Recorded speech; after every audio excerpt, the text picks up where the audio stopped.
Welcome to the B Shifter podcast. Today, got a couple of the Silverbacks in the house. We've got Terry Garrison, Nick Brunacini. How are you gentlemen doing this fine day? Está muy bien. I'm fine. He's dandy. We're fine and dandy. The comedy duo of fine and dandy. That's it.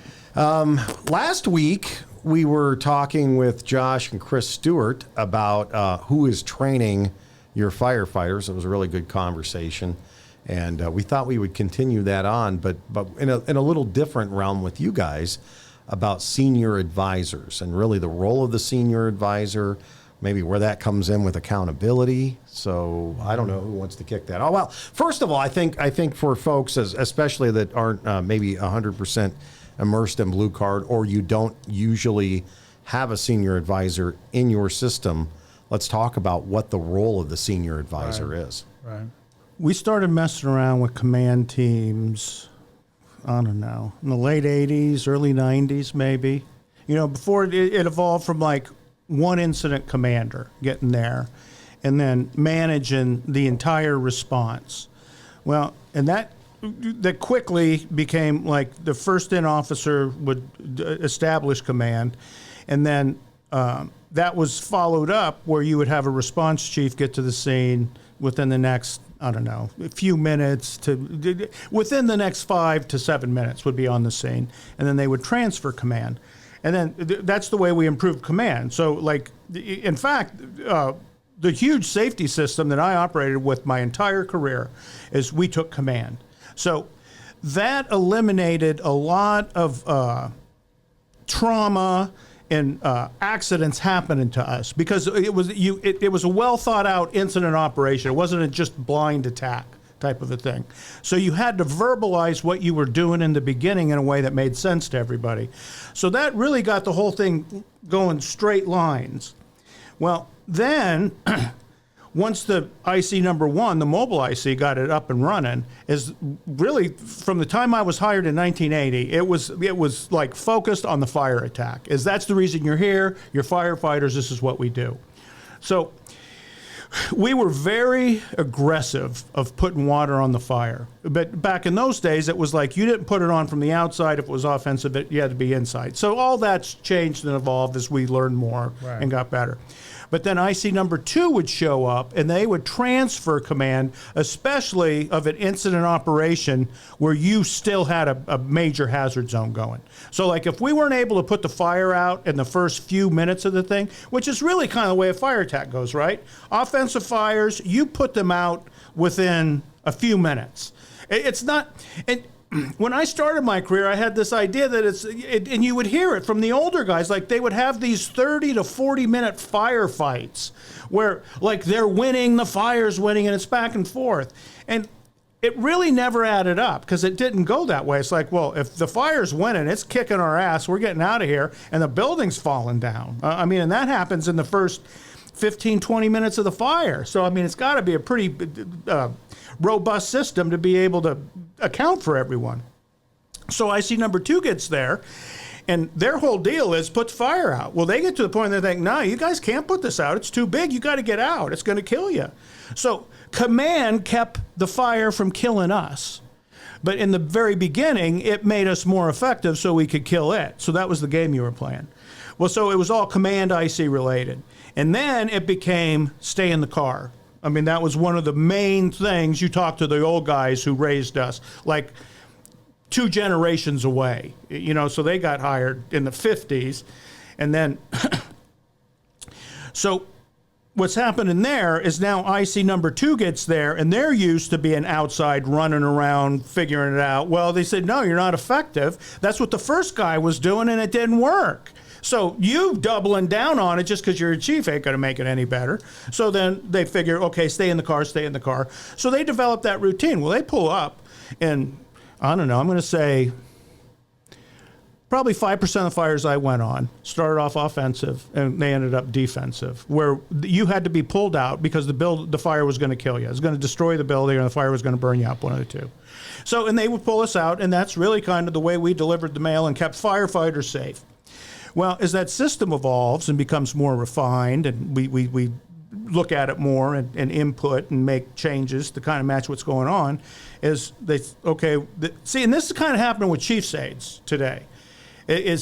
We're in a place where, like, the people that know what chief's aides do, they're like, no, they're not aides. They're actual working members. Don't quit calling them an aide, because they're not an aide. They're two paramedics. There's not a paramedic aide. You're both doing the same thing. Yeah. So a response chief had 2 officers in it. That's the system we grew up in. Yeah. Well, that's what, maybe 5-10% of the fire service. 90%, you got 1 person in the car. So anyway, and ours is, now you got the support officer, and that's the person really who maintains the tactical worksheet and knows where everybody is in the thing. And then the IC is really kind of more concentrated and focused on the firefighters that are killing the hazard right now. Tactical priorities. Yeah, exactly. Well, and it's like, okay, we got to get this fire controlled, and I got engine 3 here, and engine 2's over here, and like it looked like this, and now I got a lot more conversion, so it's going the right way. So we're going to keep doing this. So the support officer's the one tracking that, and then in the middle of this is your focus thing. No, this is good, blah, blah. And then the support officer's like, no, you need another company over here in the back because we haven't covered this area. You got the utilities still on, and okay, thanks, man. So that's kind of the way that works during the incident management phase. So then the next thing is we had a command van early on, in probably the early 80s, as they took an old Mack Gherkinschlager rescue squad and converted it into probably America's first command van, at least at a municipal fire department. And essentially, they just cut windows in it and put some office space, desk and chairs and a bunch of radios, and became the command van. Well, so now they got and so they said, we're going to pull the IC, we're going to take this stay in the car to the next level and get them in the command post, right? And so it's going to be a bigger command post. Because back in the day when they're inventing all this, they weren't in Suburbans. They were in, like, station wagons and Crown Vics. yeah, Dodge Hornets and, big-ass 4-doors that got real shitty mileage.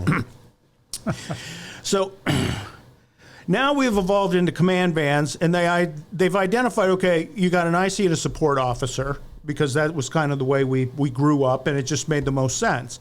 Well, so that was a very powerful unit in the thing, as those 2. And then you added the 3rd person, who was the senior advisor. Well, and then you had NIMS going on, and then the NIMS system, you had the section positions. Right. So you had the 5 sections of operations, planning, logistics, finance, and whatever the 5th was. They said, we really don't do that on NIMS type 4 and 5 incidents. We don't have a finance section come out, because all that's embedded in the fire department cost centers. They run with a budget and research department in the fire department, and that would be responsible for that section thing. I mean, we do that day to day. We don't do it for an incident. So typically, at least, we don't do that for 4s and 5s, right? So we thought, we don't use these section positions. And like logistics, we have somebody show up in level 2 staging with specialized equipment, and that's kind of what that does. So they're inventing incident command as they're going, between what they're doing in the LA basin and kind of what's happening in Maricopa County here with the departments in Maricopa County. It kind of led by Phoenix at the thing. The big department was kind of leading that effort. And so they said, we're going to there's something else going on here where you're managing the whole incident. Because, like, the IC and support officer are doing the hazard zone piece. And then you got these functional sectors that provide support, like level 2 staging, firefighter rehab, logistics, if you got that. So you got this other network of organization you build on the back end to support what's going on with the incident operation. And, a bigger, like a multiple alarm incident. So we would go from we did 2 engines, a ladder, and like a battalion chief when we were hired. That was your response to a house fire. You would get 4 engines, 2 ladders, and 2 chiefs for a commercial assignment. Yeah.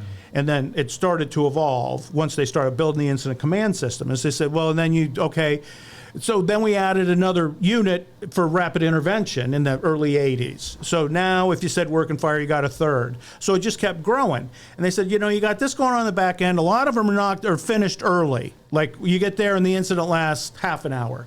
Well, you only need an IC and a support officer working out of a Suburban to manage that. Now I got a greater alarm where I've got like 3 or 4 buildings on fire, and I'm protecting 3 or 4 more with whatever's going on. Well, now I'm in a command post, and I've got like a 5-hour firefight that I'm going to do. So I'm going to have to relieve companies that were there first and replace them with new, fresh companies. And then I've got to put like sector division bosses to manage the attack positions in the thing. And we didn't do that very often.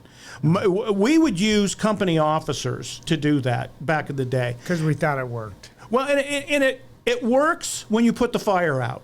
Yeah. So when you get there and from like, if the clock's ticking, you think, okay, we can use captains to manage the tactical organization here if the fire's not going to last longer than 5 minutes.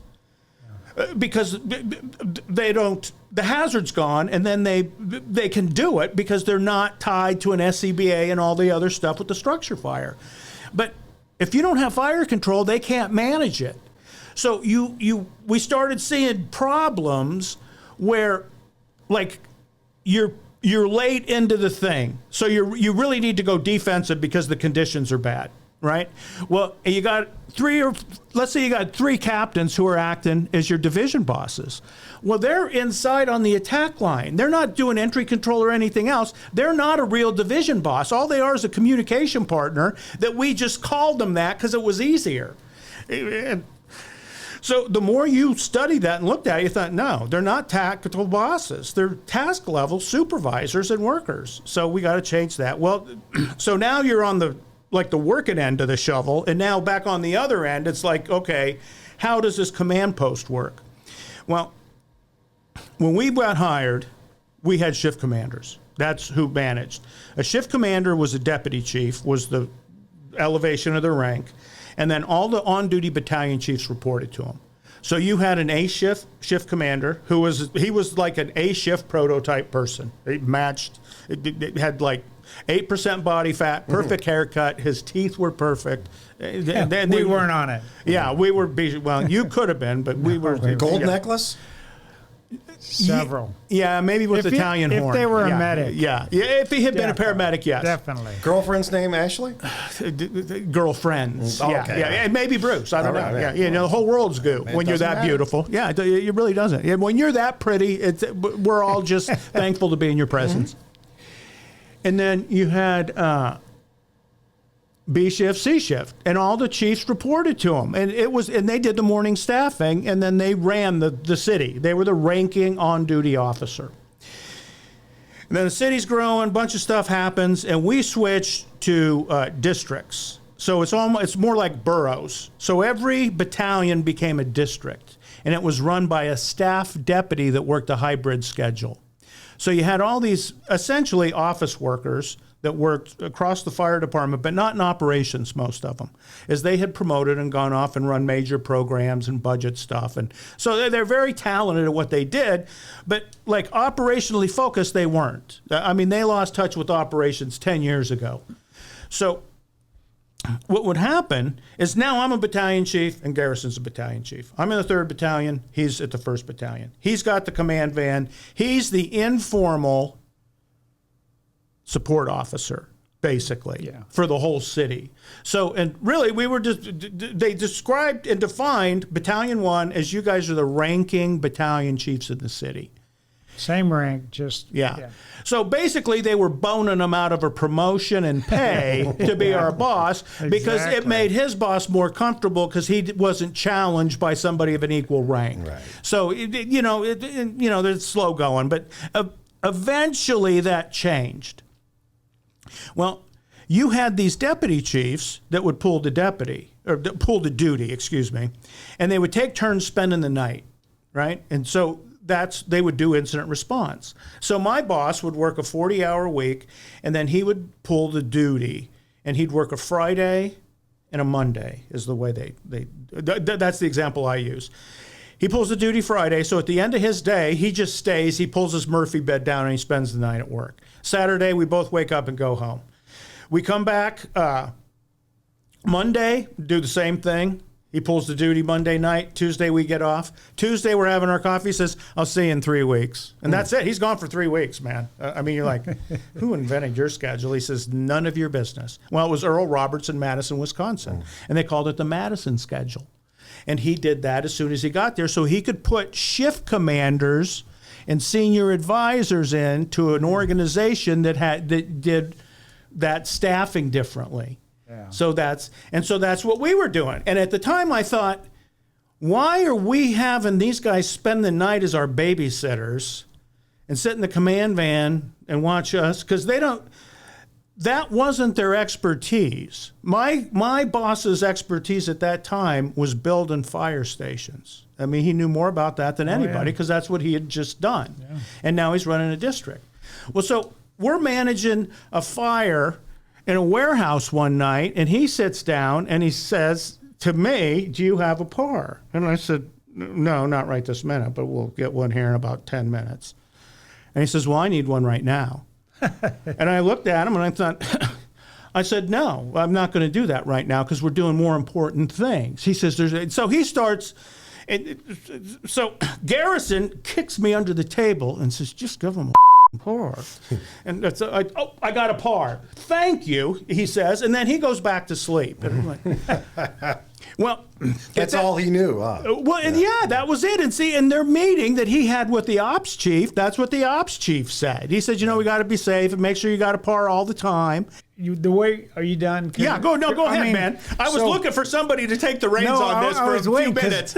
On this podcast, I noticed, I actually watched one the other day, and we interrupt each other. I thought, okay, I'm going to try to be more patient. It's not that bad. There's far worse interrupters out there. So I was thinking, and as you were talking, you were going, so I was thinking, okay, I'm going to cover this, and then you covered it, and I said, no, okay, I'll cover this, and then you covered it. But what you said, we went to camp together. Back to that senior advisor position is that in a type 4 and 5 incident, the senior advisor is the highest ranking command officer within the system that manages all those areas that if you went to a 3 or a 2 or a 1, type 1, 2, or 3, you would have an entire team doing that. But because it's not that, it's an expandable command, you only make it as big as necessary. So that one person, the senior advisor, manages, he's the highest level person within that system and manages those other activities outside the hazard zone. So the IC is managing the hazard zone, and he's focusing on tactical objectives, and the support officer is helping him and making sure that he has the right amount of logistics and that he has the right safety system in place, and he's helping him through that. It's like doing a little bit of short-term forecasting right there within the hazard zone. And then the senior advisor is looking at everything above that. And if you look at the last fire command book, it would say that the senior advisor manages, and I wrote it down here because I wanted to get it right, because it's been a while since I looked at it, so just let me read it, is the senior advisor is managing the logistics piece, which is responsible for the rehab, staging, and kind of the critical incident debriefing piece. He's also managing the planning piece, which is the information management, the long-term forecasting of resources, and the demobilization plan. But here's the most important thing he does, is he's managing the admin piece. And I found myself, when I was a senior advisor, I did a lot of that. And by managing the city officials and the elected people within the system and the other chief officers within the system that are similar rank, he's managing by keeping them away from the command post. And that became our biggest role. And the reason we did that, and we talked about it earlier today, Nick, and you described how that system evolved, but when we got to the point where we were in the command post, the command van we call it, as either the well, we were the IC. Early we were a support officer, but then we had an aide, so we became the IC. And the biggest problem we had is people would enter that command van, and they would be standing behind us in the command van. And you have an escalating incident. That's why you have the command van. You know, you had that plane that crashed the other day with that fireball that took out a city block. That would be a perfect example of where that may be considered, depending on the duration of that incident and how many resources it had. That could be a type 4 and 5 incident for Phoenix if it happened in Phoenix, because we'd manage it within our automatic gate system. But we would use a command van for that. But that's going to be going on for a while. So the IC's trying to manage that. The support officer, they're talking to each other. They're like glued together. And then you would have people standing behind them talking about the football game from last night, because that's what we did, right? You didn't see somebody for a long time. You're talking about your kids, your football. And the command van was just a place where it was kind of like good old buddies met. It was like a rehab for chiefs. It was a big incident it's exactly what would happen. And what we would say is that, and it became interesting, because I think one of us, it might even have been him, I don't know, it doesn't matter which one of us, I don't want to go to the effing command van. Why?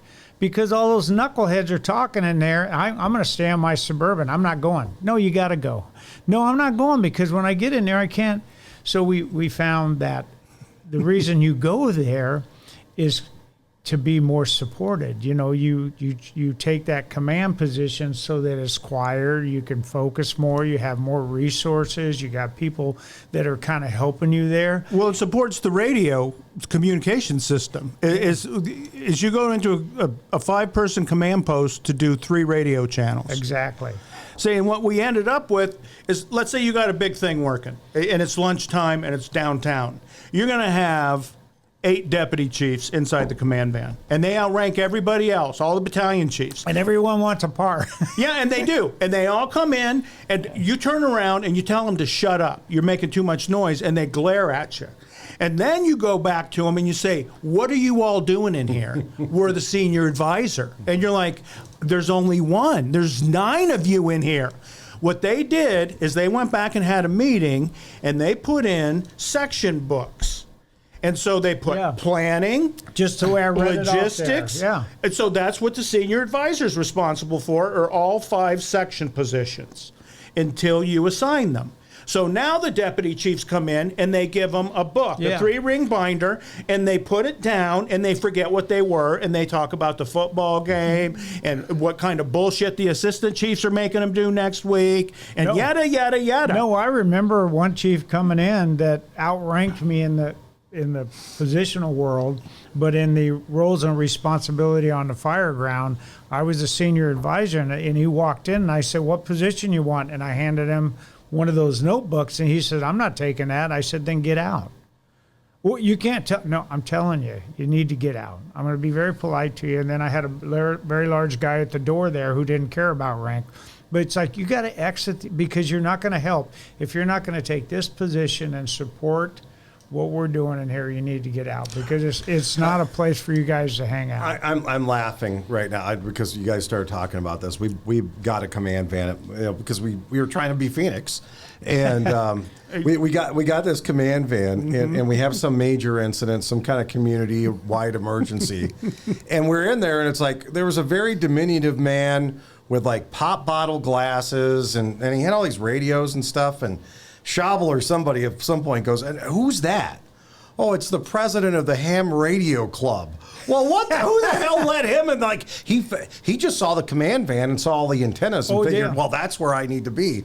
So, yeah, we figured out how to get rid of, because the Red Cross wants to be in there. No, then you got, somebody They from really City Hall, don't. They just think that they don't want to be there. They want to be out of in our area, they want to be out of the elements. Yeah, they want to be in the air conditioning. And that's what it was. Yeah, for us, air conditioning. For you, and they're too big. The thing was too, because we need it big enough to have like secretaries in it. And you're like, what? No, they're too giant. They make them too big. Well, it was like you go to Houston and they put a telescope where you can see the moons of Mars, but you can't look out the windows at the building on fire. Yes, and that was one of the problems that a lot of cities had is that police departments use their command vans in a completely different way. You can't have windows because they'll read your lips. Yes. Yeah, and they want to hide information, and they got a whole different set of priorities. So some fire departments want to share command vans with police departments. No, the first thing you got to do is you got to take a hacksaw or a jigsaw and cut a big window in it for us because we need to see what we're doing. Yeah, I've seen command vans where they have giant computer screens. It's like, dude, just cut a window. Put a window in here and we'll see what's going on. Just park in the right location and you can kind of see what's going on. But really the and you were saying it too, Nick, is the senior advisor's job is to align, just like you got strategic, tactical, and task, is to make sure everything's aligned within that system. The problem with, and the issue is some of those logistics and finance and admin, that needs to align within that system too. If somebody's doing something that's not supporting what's happening within that alignment right there, then the senior advisor said, no, you need to get back over here. For us, the senior advisor did a great job because when you get a major incident, Nick and I had a call, and I'll say what he does first, and I'll tell you about the call. But what the senior advisor does is he makes sure that the rest of the system, whether you're a multi-jurisdictional system or a big city, is they have the resources they need to take care of the continuing calls because the calls aren't going to stop anywhere else within the system. So you need to kind of manage that and work with the alarm room and make sure you're bringing in. We would bring resources from cities or jurisdictions a couple over saying, hey, come in and cover this part of our city because we have an incident. So we had one that was wonderful. It was, I think the vice president came in town or the president that windy day when we had the big 4-alarm building fire. And we had a fire that started on one of our, every day the wind blows in Phoenix, just like Houston and just like Oceanside. It's just a matter of which way it blows. In Phoenix, the way it blows is the sun pushes it. So in the morning it blows that way, in the afternoon it blows that way, and at noon you can kind of see the shift. And we've seen people put a command post in the wrong location and say, what's this? Because the wind's going to change here in about 30 minutes, and they're going to be right in the. Mm-hmm. So we had a fire that was blowing through 3 or 4 city blocks. How many buildings, Nick? 5, 6 large warehouses were on fire, and large cardboard boxes were just flying through the air over the elevated freeway, landing blocks and blocks away. And we're watching this thing move, and Nick was the support officer. Were you the IC? You were the IC, and Lynn was your support. So Nick got there. He's the IC number 2, and he was in a Suburban, and he was the IC, and his driver was his support officer. So the command van gets there. He moves into the command van. Am I saying this right, Nick? Mm-hmm. And he moves in the command. He's still the IC. The support officer is still his partner that started with him. I get there. The command van gets set up. I'm the senior advisor, and my job is to do all those things we just talked about. Keep everybody out, make sure it's nice and quiet, make sure he could focus on the fire. All that was happening exactly the way it was supposed to happen. There wasn't a lot of surprises going on. We had the fire chief show up. Alan Brunacini showed up at one point, and he walked in. He goes, how's it going? He has his hands in his pockets. He's allowed to be in there. But the good news about this, but the good news about this, he's allowed to be in there, but he wasn't disruptive. He was a fire chief of that large fire department, but he was never disruptive when he entered a command van. He would ask, how's it going? Looking good. And he would spend about 2 minutes, 3 minutes. He liked to watch what was going on, and then he would exit. But nobody else was in there unless they needed to be in there. Once again, the command system is expandable, and I see in my mind the highest level of expansion within a Type 4 and 5 incident is using the senior advisor approach in the command van having the IC and the support officer on one channel, focusing on the incident, having a second channel where safety's talking, and now it's an embedded safety where they may be talking about accountability and PARs off the tactical channel, and then you have a logistics where they're talking about level 2 staging. And it worked out really well because it's almost like we use a lot of stickers. And so the senior advisor is kind of standing in the middle of all that is happening, and he looks down and he sees that they're getting low on the fireground as far as resources. So he talks to the support officer, and he goes, "Hey, you guys need some? Yeah, we need 3 or more companies over here." So the senior advisor is the one who walks over to the logistics guy and says, "Hey, contact staging, send 2 more companies over this way." All that happens on a separate channel, right? It worked out really well. Well, the way the system's designed is, let's go back to that. The first wave gets there, right? It's led by a mobile IC. They're on one tactical channel, right, and they're eliminate the hazard that's screwing everything up. Then that's the initial operation. The reinforced operation happens when IC number 2 gets there and transfers command.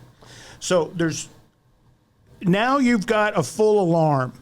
So let's see, IC2 gets there 10 minutes into it, and you got 4 companies assigned.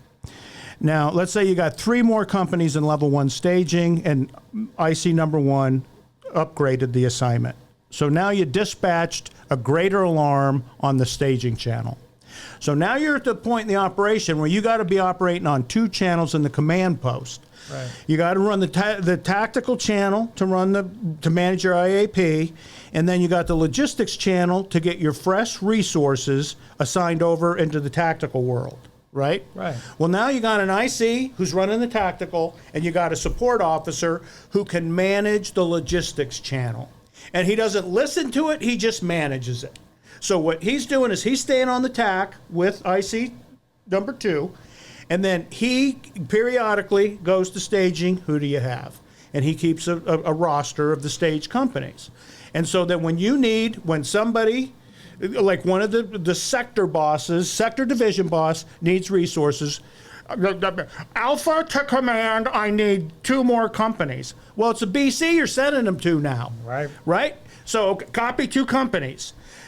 The support officer, command to staging, 2 companies to Alpha. Who's it going to be? I'm going to send you engine 5 and engine 9. Copy.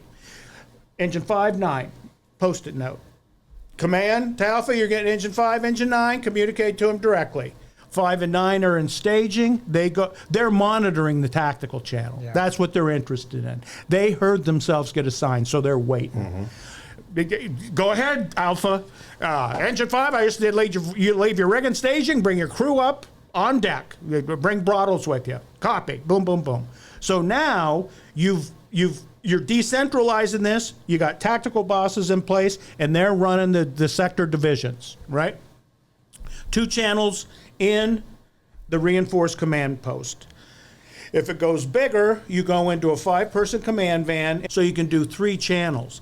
And Terry said it, the embedded safety officers that I have that are running the Alpha and Charlie divisions now at this thing, is the IC can go to them and say, command to the divisions, Alpha and Charlie, we're putting the safety section up. Have your safety officers go to channel 16 for safety. So now you got in each division, you got a division boss with a safety officer who are married at the hip. One can give accountability updates over the safety channel. They can communicate also.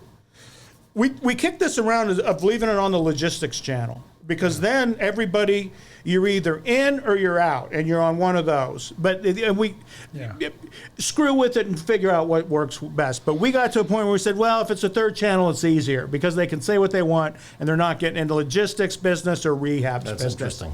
So and they become a safety thing. So they just kind of go back and forth. But anyway, now the senior advisor is responsible for putting that in place. Once you get to a 5-person command band, the senior advisor becomes the boss of the command post. Yeah. And that was in our system. So when the fire chief comes in, the fire chief's the boss of the fire department, including that command post. But the senior advisor is responsible for managing what goes on inside of it. Now, if the fire chief comes over, fire chief or the ops chief, they outrank the senior advisor. So that's just part of the hierarchy of ranks. Ultimately, though, who's in charge? If you've got a senior advisor and say you have a fire chief in the command post, who's really in charge? Of that incident, the senior advisor is in charge. And so Yeah. one of the first primary, and Nick says it, and it's hard to kind of cover all this without charts and graphs and communication. If you're watching, we will put up a graphic Okay. of how the command van's laid out. It's not complicated. But I think senior advisor's number one responsibility is to get inside the command van, identify themselves as the senior advisor, identify whether we need to have a separate channel if you have the resources and you get people there. So we would have we would have chief officers show up to the command van, and they would stand in front of the window, and you would look at them and you could tell them to come in and say, okay, you're going to be on the safety channel, you're going to manage this, or you're going to be on the logistics channel and you're going to manage this. So once you had those two set up, okay, now I got my command van set up. Now I can keep everybody out except for the fire chief who wants to show up. And now I got to start thinking about, okay, now I need to talk to the alarm room a little bit and let them know that this is going to be, because they're pretty smart people in the dispatch centers, alarm rooms, whatever you want to call them. But you can say, hey, this thing's going to get bigger. It's going to go several hours. Make sure we have resources coming. And you start talking to the rest of the fire department, managing that kind of stuff. You're using a cell phone as a senior advisor. Yeah, you're not on a radio. You're talking to people face to face or on a cell phone. And the biggest thing, like I'll say it one more time, is keeping people out of that. Just like you talked about rolling up the window. It's kind of a formal, I'm rolling up the window on a command van. Nobody's coming in unless you got an assignment to the command van, unless you're the fire chief, and once again the fire chief. And if it got where it was pretty hectic in there, even the fire chief knew when to come in and not come in. Yeah. Sometimes he'd just stand out there and not I think come in. you asked the question, the fire chief's there, who's the senior advisor? Well, the fire chief can be the senior advisor if they want to be, but they have to officially transfer and take it. So that's what I would do. So like if I want to be the IC, I show up and I have to formally transfer command. Yeah. You would do the same thing with the senior advisor position. So where we kind of left off this evolution of things, we were at Battalion 1 was the ranking battalion chief, and they would be the senior advisor. But ideally, who is the senior advisor? Or how did that end up in the working system? out? So maybe in Oceanside or a place like that I worked with had 4 or 5 fire stations and a limited number of chief officers. You could certainly have a fire chief get to the scene, but and it's better if people are already in response positions. You don't want responding from home. It's kind of difficult, but we know that a lot of the fire service responds from home. So you got to practice this. If the fire chief says, you know what, myself and my assistant chief are going to play the senior advisor role, and we're going to make ourselves available for fire responses or large incident responses. I'll take every other day. He'll take every other day. Then you practice that role, and you orchestrate that. And this fire chief could get on a scene and say, "I'm the senior advisor. How's things going?" Because they have the ability to do this. You got enough channels. You got enough people. Let me start managing the top layer of what an incident management system would look like if it was a type 1, 2, or 3, but we're at a type 4 or 5. So let me manage the system and take care of all this. But it takes practice. They got to think about that. It's not something that you can show up just because you are the fire chief. It's something that if you're going to do that as a fire chief, I would recommend that you train with the crews and do that a few times so that the first time you do that isn't right then, right there. right? But you could have an operations chief do that. You could have a fire chief do that. You got to play your position. The position has to be identified. The people that are going to play that position. It doesn't. The rank, you could do it in a smaller system if you train people on being the senior advisor.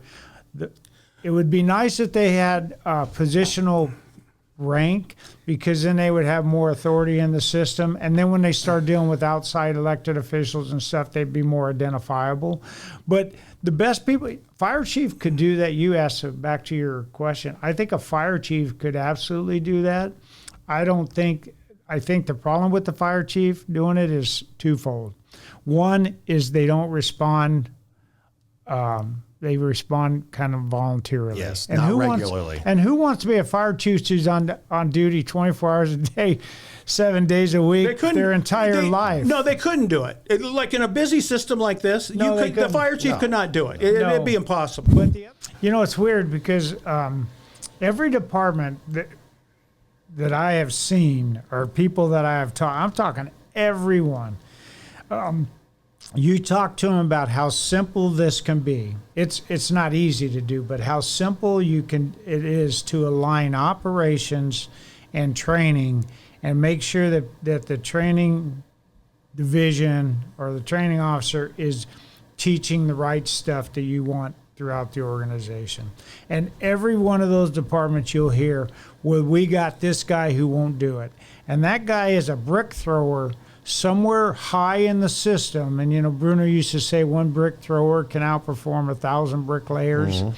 There's one brick thrower somewhere located in that system that needs to be dealt with by the fire chief. Sometimes it is the fire chief, and that's very difficult, and I feel bad for people within those systems. Well, they just have to wait till that person leaves. But what we do is organizationally, or personally what we do, because I did it one time in my life, and several times in my life, we all know who that guy is, but nobody tells or complains about that guy.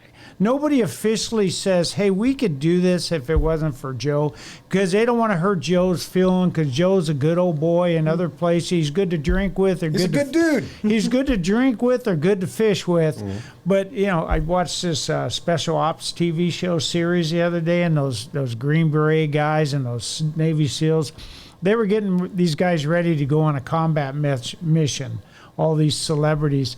And they said, you know who you want with you? Not somebody who's pretty, not somebody you want to have a beer with, not somebody you want to dance with. You want somebody in there that's going to have your back. And that's what you want. Well, that's what you want when you're trying to align your organization. There's always one person out of alignment that is allowed. Not always, I should say always. But there's more times than not, there's somebody within that system. It's like a vertebrae out of whack, man. And that thing is not going to walk straight if you got that out of whack vertebrae. So you got to get everybody aligned. On the incident scene, the senior advisor aligns everything and makes sure that everything is focusing on the fireground. Those guys can do their job. They got the resources they needed. The rest of the system are able to perform and continue to go on their calls. They're ready for the back end of it, because the IC is not thinking about, eventually we're going to have a demobilization plan. Eventually we're going to have to maybe have a critical debriefing plan. Eventually they're not thinking about that too much. That's a senior advisor's role, is to say, okay, what are we going to need in 30 minutes from now other than on this within the hazard zone, and align all that up, make sure that he can support the incident commander. And I found it incredibly valuable when you had a senior advisor as the IC that was taking care of all that stuff. The press would show up, or the city manager would show up or call. It's like, I've got an active incident here. I can't deal with that. Well, like you were saying with the cell phone, if it's the right person, they're on the, I'll take care of it. They're on the cell phone calling the city manager. So you can concentrate on the tactical channel and the operations. I think if you're starting to train senior advisors, start with a phone list. And so when we get an incident, here's the critical phone numbers that you're going to need to do. You're going to have to call the mayor. You're going to have to call the fire board. Let them know we got a major fire because you don't want them all up your arse later on. Well, tell them we got a fire and they're not allowed to come to it. Yes. Watch it on Undisclosed TV location. because they're not going to get to go in a command van and all that. The perfect world for a fire chief to have a perfect department, and you see this a lot, would be to have all the company officers on the same page.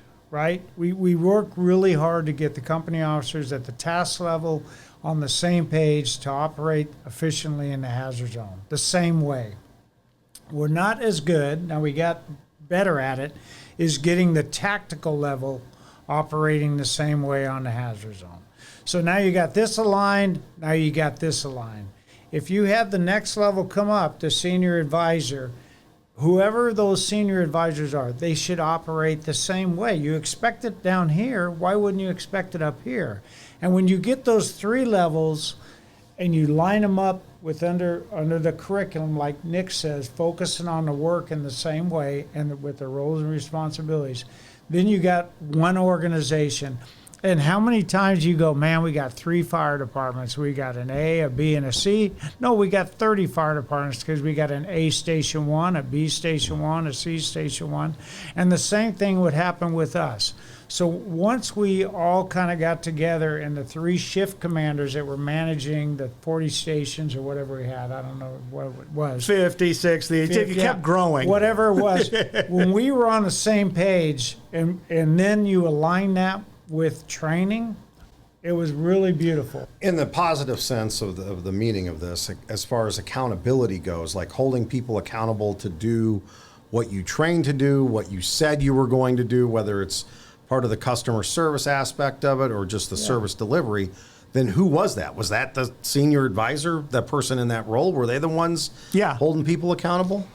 You know, Terry talked about it. It's training. You have to train people. And it can't be, okay, this is the way I think you should do it. This is the way we do it as our fire department. We had a fire one night in a 4-story apartment building. Had a breezeway, connected it to another 4-story apartment building, right? So we think we got the fire knocked down in the building. And we got lines in the breezeway, whole thing. And I think, oh, we're done, man. And so I'm in the command van doing my thing as a senior advisor. And all of a sudden, somebody says, we got smoke in the other building. And I look over and I thought, there are whips of something over there. And a couple minutes later, it's like, it's jumped. We got a working attic fire, and I'm going to burn down. We saved one, we're going to burn the second down. So I tell Bev, who's logistics, I said, send a BC to that building. And you tell them to come back with a CAN report to the IC of what they need. And she says, okay. And so she's doing her thing, and I go to the support officer, and I say, don't you worry about that. You tell them we're taking care of it. There's going to be a BC coming up in about 3 or 4 minutes, give you a CAN report for what he needs to deal with that fire. So I get all that done, and Beth's like, she's verklempt. And she, I'm so sorry. I am so sorry. I said, for what? She says, I told staging I needed a BC, and they sent the BC, and she says, the BC is Battalion X, and Battalion X was incompetent, like well-known incompetent. I'm like, okay, well, this will be fun. Bev, you did what I asked you. Don't worry about it. Chief X had been to the last 3 or 4 command training things. He gets over to that building with his aide, and he comes back and he says, I need 2 engines here, and I need a ladder here. Just give them to me. And so they give him 2 engines and a ladder, and we listen to him put the fire out, basically. 10 minutes later, he comes back to the IC and says, we have fire control. I have no further needs.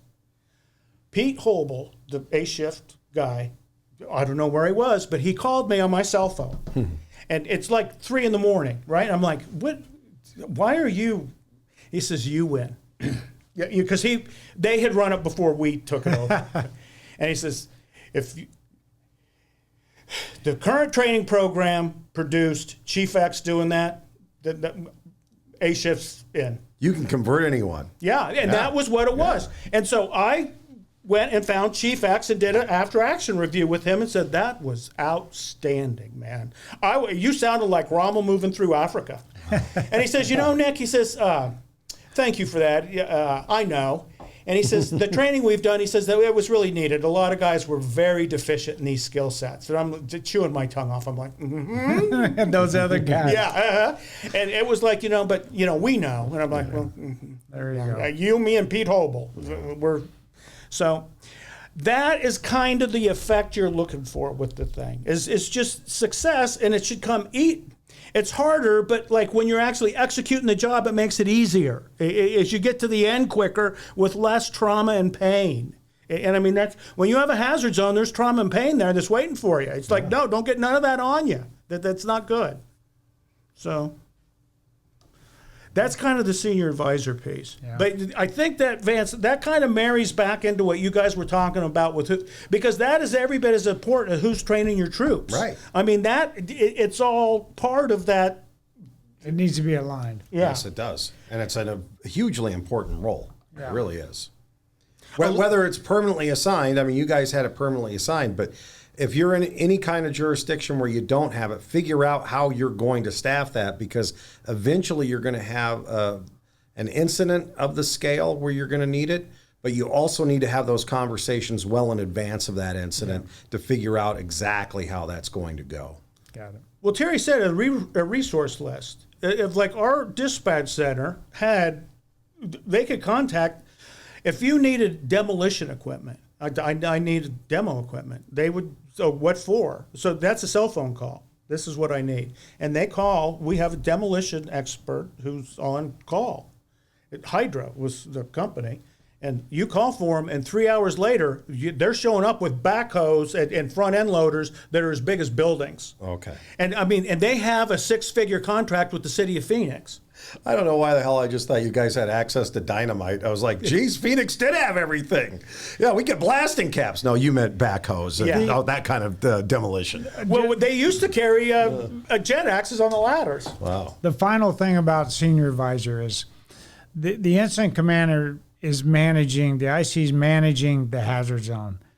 The things that he or she's involved with will hurt you right now, right there. The senior advisor, if they don't have a pretty good list and an idea of the job that they need to do, some of the things that you're going to get are going to hurt you on the long run, like dealing with a politician, not calling the right people, not having a PIO identified, not taking care of the rest of the city and running out of resources for the entire system, not getting the water that you need to get. We used to have to get water shut down on that part, or I don't know how they did the whole valves and all that. I don't know too much about watching the environmental effect of the smoke coming off, all that kind of stuff, the senior advisor. So if you get them and you train them, and they can help you for the long run and keep that entire fire department and system out of trouble. That's really their job. But their primary job, the number one, is keep people away from the incident commander and protect that guy so he can do his job. That's what we did most of, is we kept the command van, who it was populated with, and whatever the IC. You have to look at the incident and figure, okay, we're good here. What are we lacking, if anything? Yeah. So, I mean, it really, for like a senior advisor level call in the system, we were fortunate because we worked for a big metro place that had a lot of resources. And so you were able to kind of to do a set of work to identify that better, to come up with better solutions. You know, in some systems, the senior advisor may be the guy standing outside the window keeping people from the IC. Yeah. And Terry, when we didn't have the command van there, that's where I would go. I'd stand next to the driver's side of the command keep post. people away from that guy. And when all those politicians and all the cameras and everything have a place for him to go. But that's probably, he's a protector within that system. You don't need a big command van to do that. But having a senior advisor say, I'm the senior advisor, I'm going to sit in your back seat and tell you what to do as the incident commander is not a senior advisor. No, it doesn't work. That's a guy who wants to be IC. Senior advisor, stand outside my window and take care of all this crap that's coming at me and keep us protected so we can manage the incident. It's real support. Yeah. Really excited that this book is back out. So we've got Timeless Tactical Truths from Alan Brunacini. These are available at bshifter.com in our store for only 10. Where can you buy a book full of this kind of wisdom for Let me see $10? that. Is that a pocket size? That's a pocket size. Can you put that in your pocket? I don't think so. Don't break your pocket. I think it's a back pocket It's almost size. well, a cargo shorts pocket. You Pocket, can yeah, it's put them not in there. But full of great timeless tactical truths from Back Alan Brunacini. pocket. So you can buy that right now. So let's do one of those.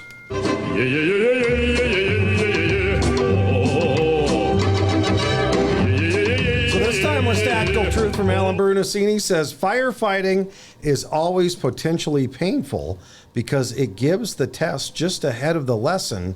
A lesson is repeated until it is learned.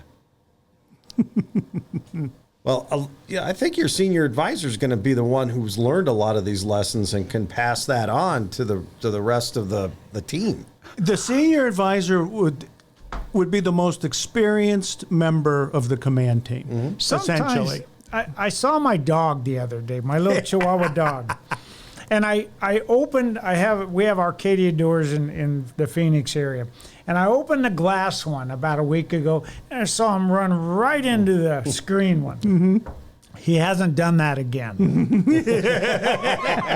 So I'm his senior advisor. So now I open one and I look at him and he looks at me and I open the other and he goes, got it. And he goes out. Protect people. I don't know why I envision that, but just it's more of a role where you actually protect the incident commander. And I feel bad that I didn't help my dog the first time, but he learned a valuable lesson. Exactly. One of the things I learned as a senior advisor is never ever help somebody do task level labor. Mm-hmm.